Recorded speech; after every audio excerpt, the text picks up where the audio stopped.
A recent NYPD report indicated that relative to last January, anti-Semitic incidents in New York City have risen 275%. While Jews make up 2% of America's population, the FBI notes that in 2020, 55% of all this country's reported bias crimes targeted Jews. We have reached what many of us feel an uncomfortable moment for Jews in America. In recent days alone, we have witnessed hateful graffiti in Washington, D.C., terrible misrepresentation of the Holocaust on a popular daytime talk show, synagogues vandalized in Chicago, and of course the attack on Congregation Beth Israel in Colleyville, Texas. I'm sure many of you read Dr. Deborah Lipstadt's moving words in the New York Times following that attack, a recognition that going to synagogue has become, in the minds of some of us, an act of courage. And if, for American Jews, that represents a new phenomenon, for Jews in Europe and elsewhere in the world, it describes a reality they have experienced for decades. We know the world's oldest hate does not abide within only one ideology. After the shootings in Pittsburgh and Poway, our attention focused on white nationalists, for whom all minorities lie in the crosshairs. Colleyville reminded us how jihadist militants, perverters of Islam, perceive Jews as driving an American war against them. After attacks on Jewish communities around the United States last spring during a flare in the Israeli-Palestinian conflict, we saw again how hatred of Israel easily fuels hatred of Jews. And just 2 weeks ago, we witnessed yet another demonization of Israel in Amnesty International's report. While anti-Israel rhetoric does not necessarily begin with anti-Semitism, too often it incites it. One of the world's most important voices in the fight against anti-Semitism is Dr. Deborah E. Lipstadt, Dorot Professor of Holocaust Studies at Emory University, who has published and taught about the Holocaust and anti-Semitism for 40 years. Last summer, President Biden nominated her as his ambassador and special envoy to monitor and combat anti-Semitism abroad. The office was created by President George W. Bush to press foreign governments to protect their Jewish communities, combat anti-Semitism, and foster Jewish life. Dr. Lipstadt's Senate confirmation hearing occurred on Tuesday. May her approval come soon. This was not Dr. Lipstadt's first visit to Congress, of course. She is frequently called upon to testify and consult on contemporary anti-Semitism and potential responses by the United States. She's held appointments to the United States Holocaust Memorial Council from Presidents Clinton and Obama, and was asked by President George W. Bush to represent the White House at the 60th anniversary of the liberation of Auschwitz. She was part of a committee that advised Secretary of State Madeleine Albright on matters of religious freedom abroad, and she was historical consultant to the United States Holocaust Memorial Museum, helping design the section of the museum dedicated to America's response to the Holocaust, a topic on which she has written extensively. Recently, Dr. Lipstadt served as an expert witness during the trial of white supremacists and neo-Nazis in Charlottesville, and she is certainly known through the libel lawsuit brought against her by David Irving for identifying him as a Holocaust denier. After her overwhelming victory in that London trial, Dr. Lipstadt wrote her book, History on Trial, My Day in Court with a Holocaust Denier. That led to the acclaimed film Denial and the website known as holocaustdenialontrial.org with its complete archive of the trial proceedings and responses to frequent claims made by Holocaust deniers. Professor Lipstadt's latest book, Antisemitism, Here and Now, was awarded the National Jewish Book Award and was described appropriately as a tour de force. It has already been translated in multiple languages for publishing around the world.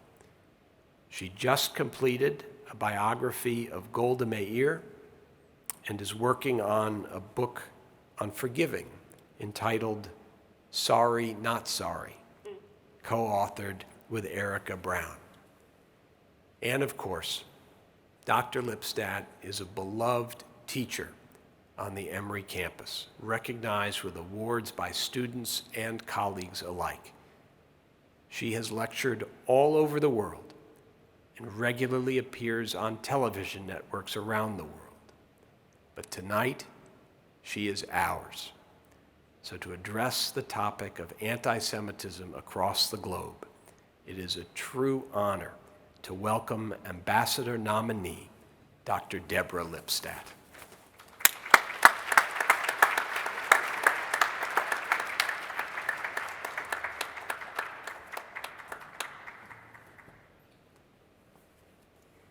Thank you. It's a pleasure being here. It's a pleasure being any place but Washington right now. It's not true. It was an experience. But I'm not going to talk about that tonight or the potential of the job pending Senate confirmation. I want to talk to you. I don't have to tell you about anti-Semitism. Rabbi Davidson, in his very generous introduction, talked about it. Just the numbers alone are staggering. They're staggering in so many different ways. They're staggering in the fact that but less than eight decades since what we call the Holocaust, the Shoah, since the murder of 1 out of every 3 Jews on the face of the earth, we're facing this problem once again. And what I want to do is I want to step back and sort of put on my professorial hat, my mortarboard, if you will, as opposed to the kippot, which some of you are wearing, and ask, what is this phenomenon? And how do we understand it? I think what we saw a few weeks ago, both in the initial FBI reaction, people on the ground, the local FBI, to the Colleyville incident, and even what we saw on national television in the morning show with Whoopi Goldberg, showed not anti-Semitism. The incident in Texas, of course, was purely anti-Semitic. I'm talking about the reaction, but showed a confusion amongst good people as to what anti-Semitism really is. So what I want to do tonight is start out by by sort of trying to understand what it is. You know, some of us say, and I often cite this when I'm talking about anti-Semitism, the most famous line to ever come out of the Supreme Court, Justice Potter Stewart's line about pornography, I can't define it, but I know it when I see it. Many of us have that sense, and often we're right. We can't define it, but we know it when we see it. We call a friend and said, somebody just said that to me, click, it's anti-Semitism. But I think we have to do more than that. We have to understand, and there's a great deal of confusion. It wasn't just Whoopi Goldberg, it wasn't just the local FBI man. There's a great deal of confusion on campuses, where students will come to deans of inclusion or whoever desk it might be that is assigned to fighting this phenomenon, addressing this phenomenon, and they'll say, okay, this is what happened to you was not nice, I'm going to call the religious life office. And the student says, but this is not about religious life, it's about prejudice and hatred. So first of all, I think there's confusion, and then there are those who don't want to understand it. Some people just don't know and don't get it, but I think there are those who are fighting accepting it as a serious effort. And so first and foremost, let's recognize, and again, to some degree, you who've come out tonight and are here tonight and watching, I'm bringing coals to Newcastle because you know this, but sometimes it's important to be reminded of it. Anti-Semitism is a prejudice like all other prejudices. All prejudices share certain characteristics. The etymology of the word prejudice tells us exactly one of those characteristics. Prejudge, or as I like to say, don't confuse me with the facts. I've made up my mind. I already know what the answer is. I know what you are. I know your work ethic. I know your financial situation.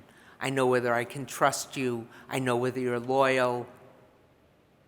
By virtue of who you are, in the case of racism, by virtue of your skin, in the case of prejudice against Asian Americans and Pacific Islanders, maybe the shape of your eyes, whatever it might be, whatever is the distinguishing character, I have a template of charges, a template of stereotypes that go with that, and I don't need to know you, to know any more about you. I have a colleague who says that the stereotype hits you in the nose while the person is still 2 blocks away.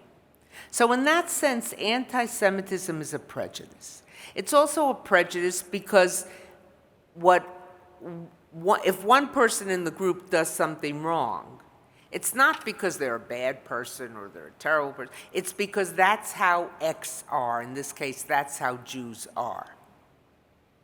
So the behavior of the individual, and this applies to all the different isms and hatreds, the behavior of the individual becomes representative of the whole group. And it can also even be positive. Some of my best friends are. In other words, I'm friendly with the good ones, even though the rest of them are worthless, whatever. Or, look at me, I'm so terrific. I'm friendly with some of them, which gives me the right then to say terrible things about the rest of them. So it can work either way. In that sense, anti-Semitism fits into other prejudices. Now, why am I starting by emphasizing that? I'm starting by emphasizing that because I recognize it from being on the college campus, but I recognize it now from seeing it in so many places, that there is a real, I think it's stronger than reluctance. Sometimes it's an objection, sometimes it's a hostility to recognizing that, to putting anti-Semitism within the panoply of prejudices. So you will hear, we are opposed to racism, to homophobia, to fear of Muslims, Islamophobia, to hatred, of, et cetera, et cetera, et cetera. And you wait to hear anti-Semitism, and it's simply not there. Now, recently, some will say, and anti-Semitism, because the numbers are, again, so staggering that they're a little embarrassed to ignore it. We have to ask the question, why? I think part of the, and before I turn to what is distinctive about anti-Semitism, but part of the problem is that Jews don't present, or don't seem to present, or the perception of Jews is not of a group that looks like it is suffering, that looks like it is in danger, that looks like it's being attacked. You have magnificent sanctuaries located in prime places in Manhattan and in many other parts of the world. You have judges, and you have people who are leaders in governments and leaders in culture, and you have power, and you have so many things. What are you complaining about? And even in the granular, when you move down to the lower level, this is one of the problems that you see on the campus that this, I'm not saying every campus, but I've heard enough about it and seen enough examples of it, that this well-meaning provost, dean, vice provost, whatever it might be, who's supposed to handle these things, just doesn't, when the confident, seemingly privileged Jewish student walks into the room, it doesn't seem like the students I'm usually dealing with who have been objects of prejudice. So that's part of the problem. I think part of the problem is also anti-Semitism. I know that's tautological, but I'm sort of circular reasoning. But part of the problem is the feeling that if we give those Jews any more bandwidth of concern, it will take away from the attention to the other isms, which of course is totally ludicrous, because if there's hatred of one, there's going to be hatred of others. And it's not like there's a limited bandwidth. What I've spent so much time teaching about and talking about is that this hatred, it's part of a fabric of hatreds. So now that I've sort of placed and done it very sort of in a very quick fashion, but placed anti-Semitism within prejudice generally, let me shift and say what's distinctive about it, what's different about it. And I've said this often, I've said this publicly, some of you may have heard it, but you'll feel very smart now that I say it, so I knew that already. So, with most other prejudices, not all of them, but most other prejudices against ethnic or religious or racial groups, the person who has the prejudice is punching down. If that group moves into our neighborhood, if that family moves into our building, if that group comes to our kids' school, there goes the school, there goes the neighborhood. The neighborhood, when I was growing up, you hear, the neighborhood is changing. What did it mean? It meant people of a different color were moving into the neighborhood. So you look at them as lesser than. I think back to the 1936 Olympics. I wasn't around then. I've been around a while, but not that long. But the Nazis had a problem. Here you had Jesse Owens and a number of other African Americans, black men, on the American Olympic team, winning all these races against Nazis. And being a Nazi meant being a German. You were the Aryan myth, the Superman. How do you explain it that not only are your Supermen losing, but they're losing to black people? So they had this dilemma. How did they explain it? Some of the German newspapers, they were all obviously under Nazi control, government control, there was no free press, said, oh, it's very easy to explain. On the evolutionary scale, which had Jews as Untermenschen, beneath being humans, black people are, and this is a horrific thing to say, but this is what they said, in their evolution are closer to animals than to people, and therefore racers like Jesse Owens, their hip structure is a hip structure of like a horse that can run so fast, and no, even the fastest Aryan couldn't beat them. In other words, you not only degraded, not only denigrated, but you made them, I mean, it's horrific, and I only say it to illustrate the horrific nature of it. Now, in contrast with anti-Semitism, the anti-Semite, who's often the same racist, just a different turns of face, different perspective, punches down the Jew is dirty, the Jew is spreader of COVID, the Jew is spreader of disease, and now it's COVID. In the Middle Ages, it was the bubonic plague. Supposedly, the Jews were poisoning the wells and therefore giving everyone bubonic plague. The Jew is disgusting. But at the same time, therefore, the Jew is to be loathed, as you loathe the person of color. But then there's another element. They also punch up. And here, when I talked a moment ago about, I mentioned the template, the stereotypical template that goes with every stereotype. That each prejudicial stereotype has certain keywords. You know those keywords that go with each group. So, what is the template for anti-Semitism? The template for anti-Semitism, something to do with money, something to do with being smart but conniving, malicious, crafty, sneaky, clever. I always wonder if it's that hard C, I'm not sure what, but something to do with punching above your weight, small in number but very powerful. And something to do with the ability to do your handiwork without anyone noticing, behind the scenes. Jews are the puppeteers and other groups are the puppets. That's what you, and that's what you hear, what we heard in Charlottesville when they chanted, "Jews will not replace us."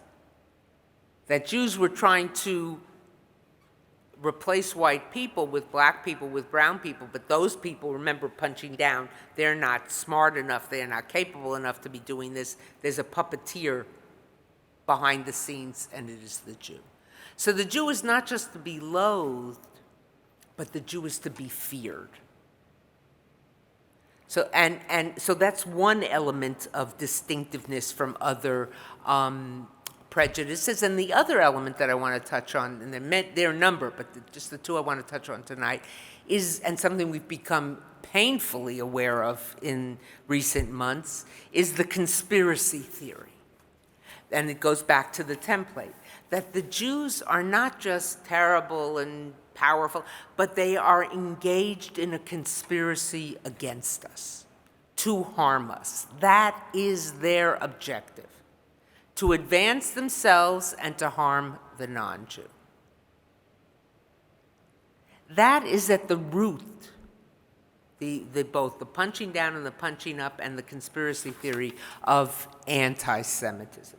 Now, I don't have time tonight to go into a long discourse and to build on that, but I think, and as Rabbi Davidson said in his introduction, one of the things we now have learned, and when I first started to talk about this or write about this in my book, people would sort of be surprised, but now it's so evident, is the ubiquitous nature of anti-Semitism. And in fact, when I gave testimony in Charlottesville, this was one of the things I stressed for the jury, that anti-Semitism doesn't come from one place.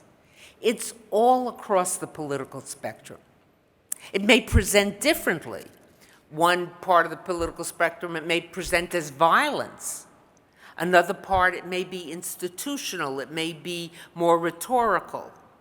It can be stronger in one place at one time, stronger in another place at another time. But it's not limited. Soviet Jewry. The Soviet Jewry movement, that was anti-Semitism from the communists, from the left. Today we see it much more from the right, but it can present in either place, always with the same template, twisted a little differently, but always with the same template.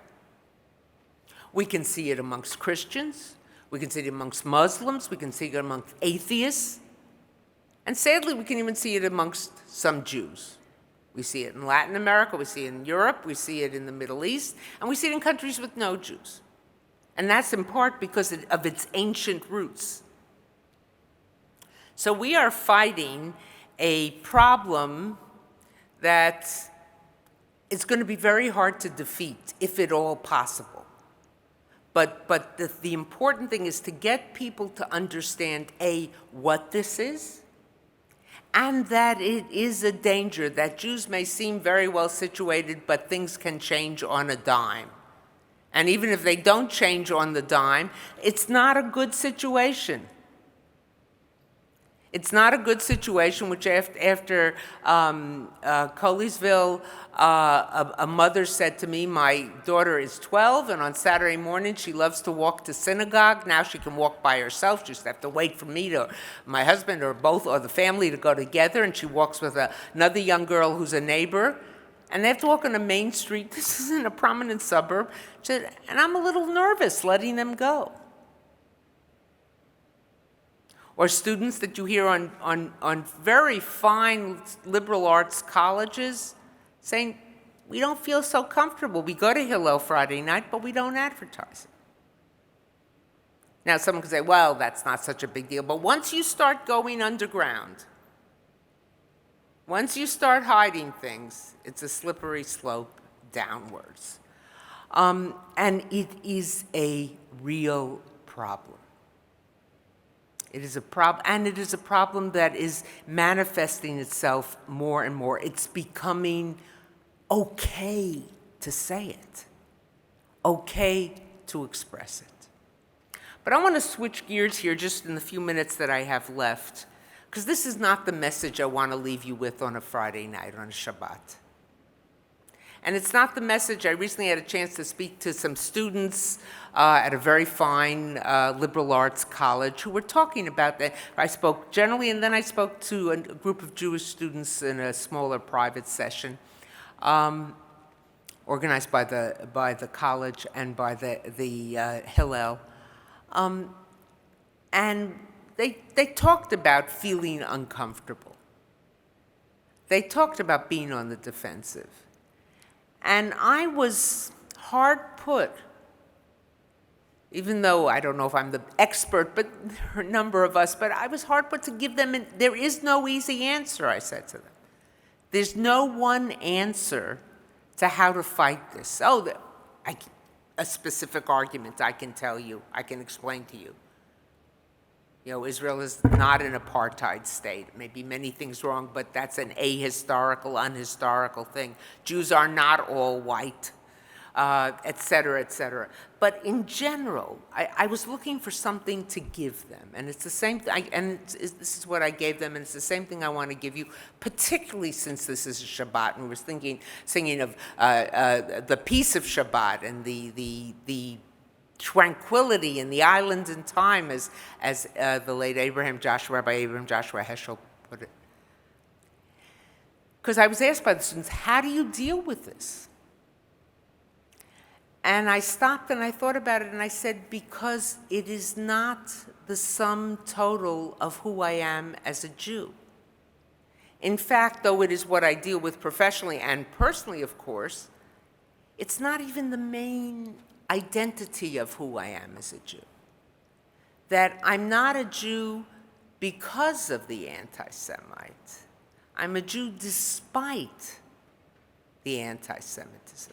Because I know, and I've been educated, and I've learned, and I've taught myself, and been taught by wonderful teachers, of the wonders of our tradition. If I didn't know what I was defending, and the beauty of it, and the wisdom of it, and how much it's given the world, I would have a harder time. I would be even more exhausted than I am. I recently had, a couple of years ago, a student who had been my student for a number of years come into my office, and suddenly he was wearing a kippah. And I was tempted to say, you know, what's with the headgear or whatever, because he had never done that before. And I said, probably not appropriate, maybe even illegal. So I was unnaturally reserved. But then as he was getting up and packing up his stuff to leave my office, he said, hey, you see I'm wearing a kippah? I said, oh, yes, what's that about? And he said to me, well, anti-Semitism is on the rise. This may have been right after Pittsburgh, I don't remember exactly. And he says, and I want to show the world that I am a Jew. So I'm going to wear a kippah. And on one hand, I loved his moxie, or as we would say, chutzpah. You know, you're going to go after us? I'm here. On the other hand, my heart broke a little bit because his coming closer to his tradition was not by a pull to the tradition, but by a push by others. In other words, the haters, he hadn't ceded, but he could if he didn't move closer and didn't learn more and actually he had learned a lot from me, partly from me and from my colleagues, but it would be a Judaism of the defensive. You know, we sing it on Saturday night at the end of Shabbat about Eliyahu HaNavi. And we say, even though he may tarry, ve'af al pi sheyitmameh, nonetheless, I believe he's eventually going to get here and bring him better days. That's what I would say. that yes, anti-Semitism is very real, and yes, it is impinging on our daily lives. But even as it impinges on our daily lives, let's never make it the raison d'etre, let's never make it the motivation for our feeling as Jews. We have too beautiful a tradition, too magnificent a heritage, too ancient teachings that have enriched our lives and enriched the lives of so much of the world, that to let the haters turn us into just being on the defensive would be a victory to them.